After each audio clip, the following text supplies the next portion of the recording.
கற்கண்டு பொங்கல் தான். கிளாஸ் அளவுக்கு பச்சரிசி எடுத்திருக்கேன். டேபிள் ஸ்பூன் அளவுக்கு பாசி பருப்பு எடுத்திருக்கேன். அந்த கப்பால் 1 கப் அளவுக்கு பச்சரிசி எடுத்தணும்.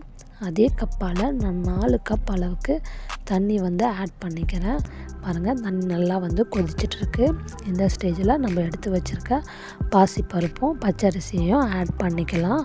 அரிசி நல்லா வெந்துடுச்சு. இப்போது எடுத்துருக்கேன், அதையும் ஆட் பண்ணிக்கலாம். 1 கப் அளவுக்கு டைமண்ட் கற்கண்டு எடுத்திருக்கேன். இப்போது கற்கண்டு நல்லா கரைஞ்சி நல்லா ஒன்று சேர வருது. இது இருக்கட்டும். இதுக்கு ஒரு அதில் நான் 2 டேபிள் ஸ்பூன் அளவுக்கு கீ ஆட் பண்ணிக்கிறேன். இப்போ கீ நல்லா மெல்ட் ஆகணும். இந்த ஸ்டேஜில் நான் 5லேருந்து 6 போல் முந்திரி பருப்பு ஆட் பண்ணுறேன்.